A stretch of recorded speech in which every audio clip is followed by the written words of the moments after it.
tout en prenant le partage. Il n'empêche, Monsieur le Président de la République, que certains membres du gouvernement, en moins de 2 ans, se sont constitués un patrimoine immobilier, qu'on est en droit de se demander l'origine de leurs fonds. Avez-vous l'intention d'inviter les membres de la Commission nationale de lutte contre l'enrichissement illicite, très invisible ces derniers temps, à se pencher à ce sujet? Les membres de la Commission de l'enrichissement illicite ne sont pas invisibles. Leur président était à mon bureau il y a quelques semaines et il a un rendez-vous avec moi encore dans la semaine qui va suivre. Et je peux vous assurer qu'ils sont donc à pied d'œuvre puisqu'il y a un certain nombre de dossiers dont ils veulent m'entretenir. Maintenant, si vous voulez partager les informations que vous avez avec eux, vous êtes invités à le faire. Et je ne doute pas qu'ils prendront contact avec vous. Bonjour, Monsieur le Président, Giro Wilfried Obangom de Vox Africa. Monsieur le Président, le Gabon va se doter prochainement d'une station de réception en imagerie satellitaire dans l'optique certainement d'avoir une bonne lisibilité de sa cartographie. Mais pourquoi, Monsieur le Président, et c'est là le nœud de ma question, vous offrir les services des Brésiliens qui, je rappelle, ont une faible définition. À ce titre, les Brésiliens, justement, se sont offerts les services d'une structure américaine dans la haute définition pour justement les Jeux Olympiques et la Coupe du Monde 2014 qu'ils vont organiser. Monsieur le Président, est-ce que c'est pour le Gabon simplement un moyen d'acquérir une expertise en termes de gestion d'images satellitaires ou est-ce parce que le Gabon n'a pas assez de moyens pour s'offrir les services de la haute définition? Je pense que vos informations ne sont pas correctes. Les images que nous allons recevoir du Brésil sont très bonnes.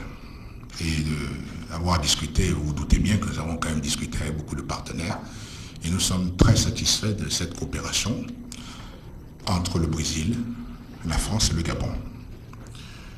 En matière spatiale, tout le monde collabore. Tout le monde. Donc ça n'a rien d'extraordinaire que les Brésiliens eux-mêmes collaborent avec d'autres. Nous-mêmes, nous collaborons sur ce projet-là avec les Brésiliens et les Français. Non, pas pour dire que le produit que nous allons avoir n'est pas un bon produit. Ce n'est pas tout à fait exact, ce n'est pas vrai. Bien, le pourquoi de cela, c'est d'abord ça qui est le plus important, c'est que dans nos efforts de gestion de cette richesse première qui est pour nous la forêt équatoriale, nous voulons nous doter des moyens technologiques les plus performants pour avoir une vision sur exactement les dommages que peut subir notre forêt.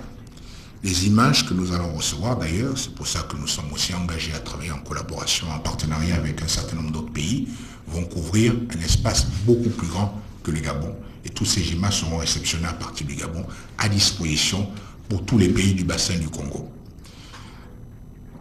Les tensions sur notre forêt sont très fortes. Nous sommes arrivés, après beaucoup d'efforts, aujourd'hui à des taux de déforestation exceptionnels, puisque le taux de déforestation au Gabon est de 0,01%. Mais nous voulons faire en sorte que ce taux-là puisse être maintenu. Donc désormais, grâce à cette acquisition technologique, il nous sera permis de voir quelles sont les sociétés qui respectent les permis forestiers qui sont les leurs, qui n'en font pas trop.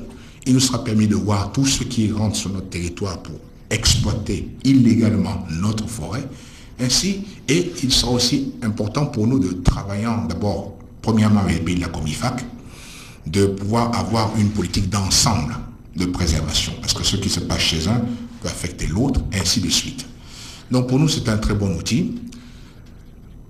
Ça ne répond pas à simplement une envie de tenir des gadgets ou autres. C'est un véritable outil de travail important pour nous. Et les offres qui nous sont faites sont des offres très sérieuses. Nous avons reçu tout dernièrement lors de la tenue du plan climat quand même des éminentes personnalités, dirigeants quand même des institutions qui sont reconnus, et tous louent l'initiative gabonaise qui va donc nous permettre de détenir un outil important pour pouvoir assurer cette politique environnementale qui est la nôtre. Le Gabon se place comme un leader à ce niveau-là.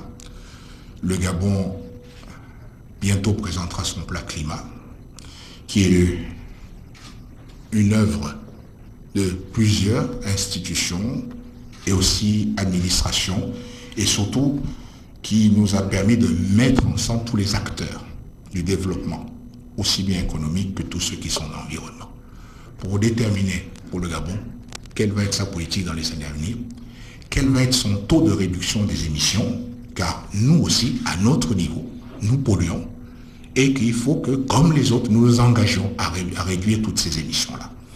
Donc, l'agence spatiale est un outil parmi les autres dans ce plan qui doit être cohérent et qui doit donc nous permettre de déterminer quel va être notre rythme de croissance, tout en préservant l'essentiel pour nous qui est notre environnement et ne pas le détruire.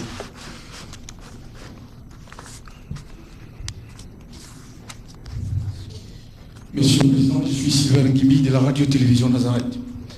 Monsieur le Président, que dire de ces jeunes Gabonais qui passent les tests pour rejoindre les effectifs de la police? Nombreux ont même bénéficié d'une formation, certains ont même perçu leur premier salaire. Un bon matin, on arrive au drapeau, on dit, pouf, allez, rejoignez le chômage, et vous ne remplissez pas les critères. Monsieur le Président. C'est très facile de dire les choses comme ça. Quand on passe des tests, on les réussit ou on ne les réussit pas. Renseignez-vous d'abord sur les critères, avant de venir dire, voilà, ils ont fait cela, puis ils ont été rendus. Vous connaissez les critères? Monsieur le Président, je parle de ceux qui ont été reçus brillamment aux critères et au concours. Mais s'ils ont été reçus, comme vous dites, brillamment aux critères, au concours, très bien. Par exemple, est-ce qu'on pourrait vous poser des questions? Qu'en était-il aussi de leur forme physique? Souvent on oublie ça. Donc il y a beaucoup de critères qui rentrent en ligne de compte. Donc je pense qu'il faut d'abord vous compléter un petit peu votre enquête, aller interroger les responsables de la police avec des documents bien certifiés pour dire voilà ce que vous avez fait, voilà les documents, et malgré ça, vous n'avez pas accepté ces différents candidats. Je crois qu'il faut que vous complétiez votre enquête, et lorsque vous viendrez avec des éléments donc palpables comme cela, à ce moment-là, je pourrais peut-être dire quelque chose ou faire quelque chose. Monsieur le Président, deuxième volet de ma question, Monsieur le Président, les Gabonais reconnaissent en vous votre attachement à la liberté de la presse. Le cas de la chaîne de télévision privée TV+, dont les installations sont toujours séquestrées par votre gouvernement depuis la dernière présidentielle. Monsieur le Président. Il est difficile que d'un côté vous disiez que je sois attentif à la liberté de la presse, et puis de l'autre côté vous accusiez le gouvernement de pouvoir faire quelque chose qui serait en somme toute illégal. Là aussi, je pense que vous devez avoir un complément d'information, car visiblement vous n'avez entendu qu'un seul son de cloche, et que je pense que vous devriez entendre les différents sons de cloche qui devraient vous permettre de pouvoir vous faire une opinion et ne pas penser que le gouvernement, comme cela, un beau matin, s'est levé pour dire bon, TV+, on va faire ci, on va faire cela. Parce que si réellement c'était l'intention, TV+, ne mettrait même plus du tout. Et les problèmes de la chaîne, des fois, ça n'ont rien à voir avec le gouvernement.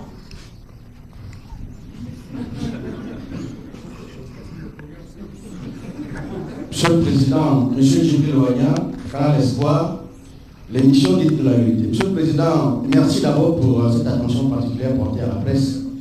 Et on ne saurait trouver les mots nécessaires pour vous remercier. Pour ma question, je vais faire un peu de politique, parce que c'est le mécanisme politique effectivement qui crée les grands chantiers.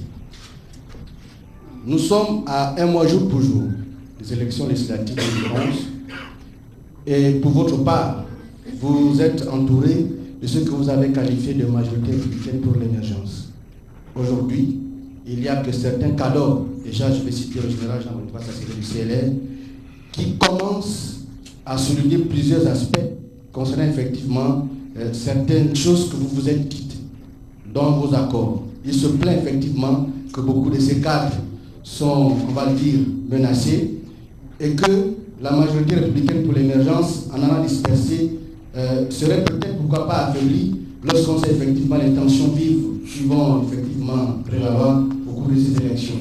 Monsieur le Président, la majorité républicaine pour l'émergence vous accompagne. Il vous faut un parlement efficace pour accompagner votre politique. On a comme l'impression que la maison chauffe un peu.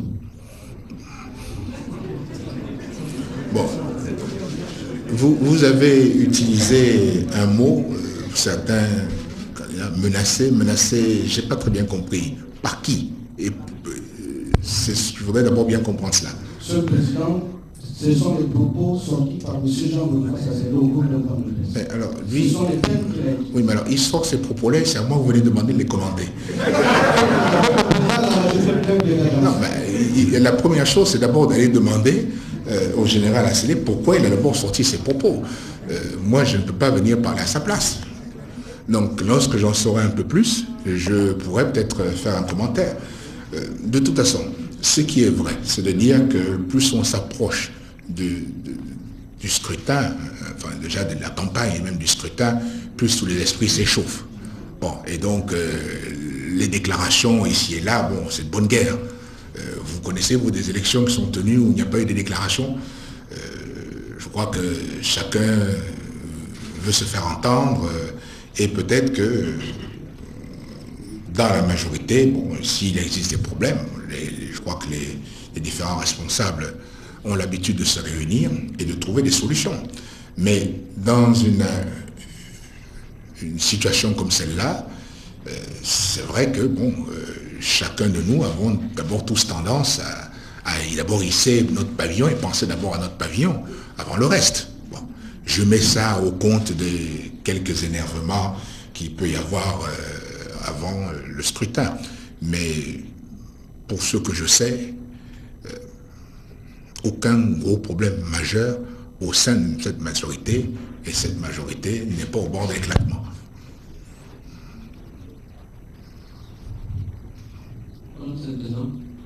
Une Fabrice Malinga du journal La Loupe.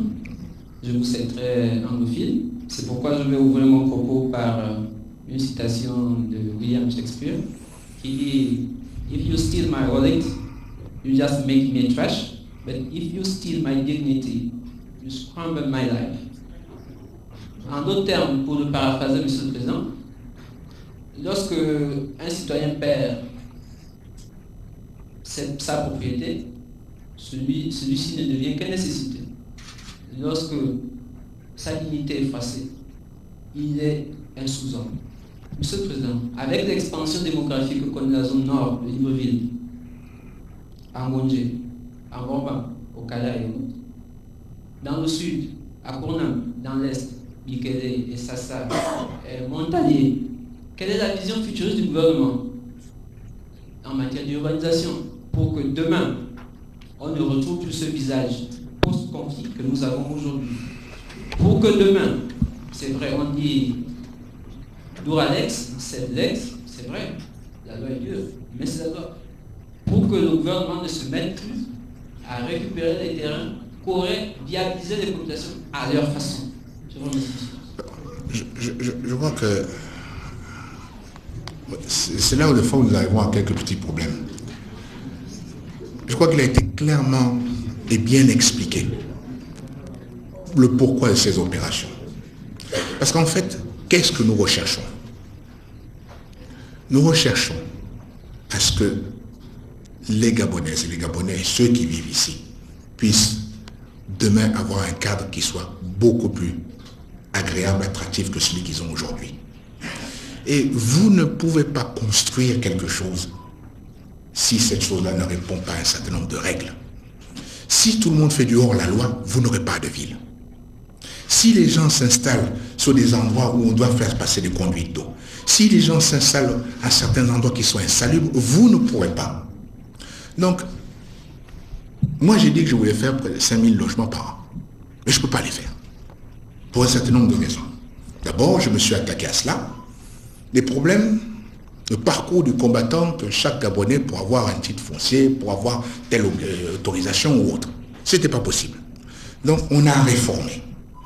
Mais une fois qu'on réforme, on s'est dit, bon, très bien, on va maintenant commencer à se retourner vers les sociétés qui sont, elles, prêtes à construire. Et quand on veut construire, on se rend compte que, ah, mais les terrains, les zones sur lesquelles on comptait, elles ne sont pas disponibles. Pourquoi? Mais parce qu'on est venu s'installer illégalement. Alors la première démarche, déjà quand on vient s'installer quelque part, on demande à qui ça appartient. Est-ce qu'on a le droit de le faire? Et en plus, je vous dirais que entre le moment où nous avons fait ces annonces et le moment où l'opération a commencé, certains se sont précipités pour aller mettre 2-3 briques dans l'espoir de se faire rembourser et indemniser. Ça, on l'a trop souvent fait dans le passé. On l'a trop souvent fait. Un jour, il faut être responsable et se dire, bon, il faut arrêter. Parce que l'action de certains pénalise le nombre. Car les projets que nous avons, ils ont suffisamment décliné.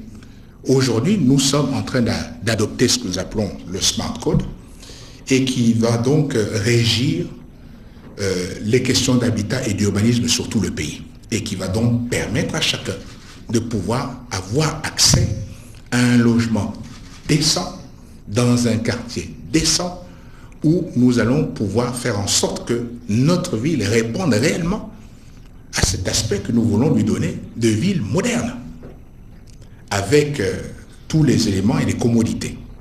Donc, ce n'est pas simplement pour avoir le plaisir de dire, bon allez, il faut faire ceci, il faut embêter. Notre but n'est pas de venir ennuyer et embêter les compatriotes. Mais il est de la responsabilité, à un moment, de ceux qui doivent prendre des décisions et leur responsabilité, de le faire. Bon, et je sais que c'est quelque chose qui est impopulaire. Je le sais. Mais pourquoi je le fais? Et comme certains disent, mais le président est fou. Comment on lance une opération comme celle-là à un mois des élections? Mais parce que quand bien expliqué, et moi j'ai pu m'entretenir avec certains de nos compatriotes, ils disent, bon, c'est bien, c'est dur, mais il dit, président, vous avez raison. Pourvu que ça touche tout le monde. Et pourvu que tout le monde soit placé à la même enseigne. D'où la question de vos confrères pour dire de s'assurer qu'il n'y a pas une mesure pour certains, une mesure pour d'autres. Mais vous l'avez dit, nous sommes dans un état de droit. Eh bien, ce pays-là, il a des lois. Et vous l'avez même dit vous-même, la loi est difficile et dure. Commençons par d'abord l'appliquer. Il faut commencer d'abord par l'appliquer. Et dans l'application de la loi, je suis désolé, lorsque l'on ne l'applique pas, on ne peut pas avoir raison. Bon, à partir de là, ce que j'ai indiqué hier et que je répète aujourd'hui, nous avons tous nos torts dans une situation comme celle-là d'avoir laissé se faire un certain nombre de choses qui ne devaient pas se faire. Mais un beau jour, il faut arrêter. Un jour, il faut dire stop. On ne peut pas continuer sur cette voie de l'anarchie. Et je suis désolé de dire que ce n'est pas un domaine pour lequel il devrait y avoir une politisation. C'est un problème qui est important pour chacun. Moi, j'ai le courage de le faire. D'autres parlent, ils étaient là, ils ne l'ont pas fait. Et aujourd'hui, ils viennent parler, parce que c'est facile, en voulant emmener les Gabonais sur la voie de la démagogie. Mais heureusement, les Gabonais sont responsables, et les Gabonais comprennent ce que nous sommes en train de faire, c'est pour leur bien. Vous verrez être déclinés tous les projets, vous les verrez, ils seront présentés bientôt, et vous verrez à partir de ce moment-là comment nous allons faire en sorte que l'amélioration des conditions de vie de nos concitoyens pourront être améliorées. Bon, c'est aussi simple que ça, c'est une affaire qui est effectivement très complexe, mais pour laquelle nous n'avons pas le choix si nous voulons satisfaire les demandes du plus grand nombre. Et moi, il me préoccupe que ce soit le plus grand nombre qui soit bien logé. Et quand je me promène tous les jours, ben, je ne suis pas content. Je vois l'état dans lequel mes compatriotes sont logés, mais ça ne me fait pas plaisir. Bon, et ben, à un moment, j'ai pris mon courage, j'ai dit, bon, bah, écoutez, il faut arrêter. Voilà ce que disent nos textes. Voilà ce que nous avons prévu. Aujourd'hui, nous avons beaucoup de sociétés qui n'attendent que ça. De se mettre au travail, construire. Et qui ne peuvent pas le faire. Et vous trouvez-vous normal que certains individus empêchent tous les autres de pouvoir avoir un accès par simple caprice? Alors, tous ne sont pas du caprice, certains c'est l'ignorance, d'où ce que nous disons, la pédagogie, pour expliquer que désormais les choses vont se passer différemment. Ils ont été instruits, ils ont été induits en erreur, c'est regrettable, l'administration n'a pas été à la hauteur, c'est regrettable aussi. Mais ça, je le reconnais aussi. Bon, et donc, nous verrons dans le futur à ce que ce genre de choses ne se produisent plus. Voilà. Monsieur le Président, je suis Témémé d'Africa numéro 1. Africa numéro 1 va faire dans une sorte de plaidoyer pour deux mots. On est venu servir personnel, vous conviendrez avec moi. Vous avez parlé de la CAN qui pointe, mais la CAN malheureusement pointe que le monde Africa, la radio africaine, accuse un sérieux déficit de trésorerie et est sous le coup d'un redressement judiciaire. Qui ça? Africa numéro 1. Alors, ce qui paraît évident, c'est que la radio ne prendra pas part à la fête du ballon, qui est sa spécialité. Qu'entend faire le gouvernement ou que peut faire le gouvernement pour que cette radio ouvre l'événement pour le bonheur de ces millions d'auditeurs qui attendent le défaire? Mais c'est une société privée. Donc là, vous ne pouvez pas me demander de... Enfin, nous réfléchissons aux différentes options qui sont devant nous. Et surtout, ce qui est important pour le gouvernement, c'est que cette station ne cesse pas d'émettre. Nous ne pouvons pas préjuger de ce que la justice va indiquer. Pour sa part, le gouvernement verra dans quel cadre il lui est possible d'agir en respectant les lois en vigueur. C'est une question qui nous préoccupe, mais je ne peux pas vous en dire plus. Je voudrais aussi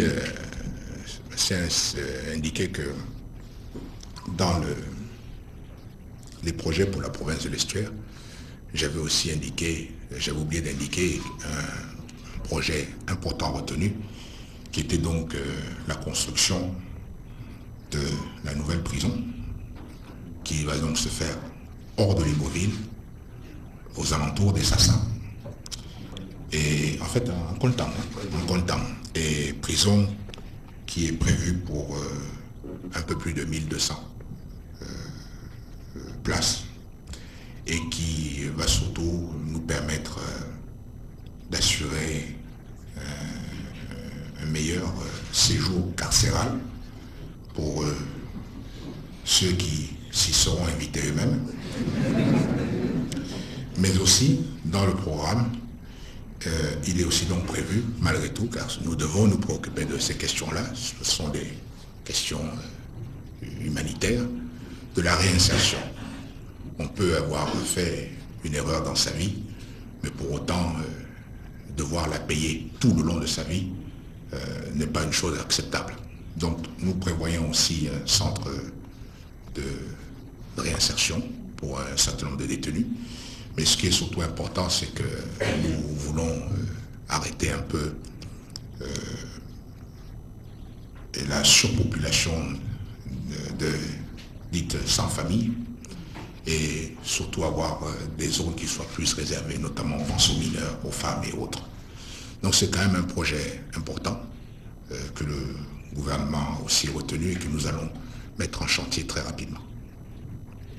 Monsieur le Président de la République, avant de vous laisser conclure cette conférence de presse, je voudrais laisser la parole à M. Obamondo de la RTG2 au moment où nous arrivons à la 9e étape de vos tournées républicaines. La presse nationale et internationale a tout juste un petit mot. Bonsoir, Monsieur le Président. Effectivement, je suis Charles Obamondo de la 2e chaîne de télévision. Monsieur le Président, Excellence, nous voulions, nous, la presse nationale et internationale, et moi, vous exprimer très sincèrement toute notre reconnaissance pour nous avoir permis de vous accompagner, peut-être de vous soutenir dans cette noble tâche, dans cette noble aventure, cette tournée républicaine à travers toute la République gabonaise, Monsieur le Président. Nous voulions également vous exprimer aussi notre entière reconnaissance pour votre disponibilité. Vous avez accepté chaque fois de répondre humblement à toutes nos questions au terme de cet exercice qui boucle le Conseil des ministres délocalisé. Pour ces raisons et bien d'autres encore, Monsieur le Président, merci beaucoup. Je voudrais à mon tour vous remercier pour l'assiduité et l'intérêt que vous avez montré pour ces différents conseils de ministres. Je vous rassure, on va se revoir. Les conseils de ministres dits délocalisés vont se poursuivre. Pas forcément dans l'ordre dans lequel ça s'est passé, mais il n'a jamais été, dans mon esprit, question de faire la boucle une seule fois et puis terminer. Non, ça va se poursuivre. La périodicité, pour l'instant, nous ne l'avons pas encore envisagée et le calendrier non plus. Mais donc, nous aurons l'occasion de nous retrouver sur la route. Je voudrais aussi dire que j'ai beaucoup apprécié ces conférences de presse qui nous ont permis d'adresser directement à vos auditeurs, à travers vous, et de répondre aux questions brûlantes de l'actualité. D'ailleurs, à ce sujet, peut-être que certains d'entre vous n'ont pas osé, mais il y a une question brûlante qui m'est revenue assez souvent ces derniers temps. Est-ce que les gens, et certains, m'ont écrit, d'autres des mails, d'autres ici et là, dit Monsieur le Président, qu'est-ce qui se passe? Je dis oui, Monsieur le Président, vous boitez. Ah, oui, je boite. Oui, ces derniers temps, vous avez un peu traîné la jambe. Alors, pour répondre clairement, le président qui parle souvent de sport, le président est un mauvais sportif, qui n'a pas fait la préparation suffisante avant l'effort physique à fournir. Et donc, dans ces cas-là, comme d'autres, j'ai été victime d'un claquage. Ces choses arrivent. Et donc, pendant quelques semaines, effectivement, j'ai eu un peu de difficulté à me mouvoir aussi bien. Dites-vous bien que j'ai tout tenté pour essayer de vous cacher ça, hein. Mais ça n'a pas marché. Bon. Et donc, j'ai été faire des radios et autres, échographies à l'hôpital militaire pour me bien diagnostiquer. Donc, je suis bien traité et ça va. Je ne vous dis pas que je pourrais courir le 100 mètres et rivaliser avec Usain Bolt, pas encore, mais bon. Mais d'ici la CAN, je pourrais taper dans le ballon pour donner le coup d'envoi. Je voudrais aussi dire que ces conférences nous permettent d'aborder des sujets très sérieux. Et je souhaiterais qu'on puisse continuer. Et comme certains d'entre vous l'ont indiqué, je souhaite que ces conférences de presse nous permettent d'aborder tous les sujets que vous avez en tête. Et même si certains, vous pensez, sont des sujets qui ne me feraient pas plaisir, bon, c'est votre devoir de poser des questions. Bon, maintenant je peux choisir de ne pas répondre. Mais toujours est-il que ce dialogue est important. Il est nécessaire pour la démocratie dans notre pays. Et je ne saurais que vous encourager vivement à continuer. Nous sommes donc à votre disposition pour continuer ce dialogue. Et je voudrais dire à toutes et à tous, et surtout, comme je ne sais pas si j'aurai peut-être l'occasion de vous voir à la fin de l'année, vous adresser déjà mes voeux de bonnes fêtes d'année et vous dire que j'espère que l'année prochaine vous trouverez en aussi grande forme physique. Mais pour l'instant, de toute façon, l'année n'est pas encore finie. Et je compte bien sur votre présence importante à Franceville pour ce fameux match dont on vous parlera un petit peu plus tard. Mesdames, Messieurs, je vous remercie.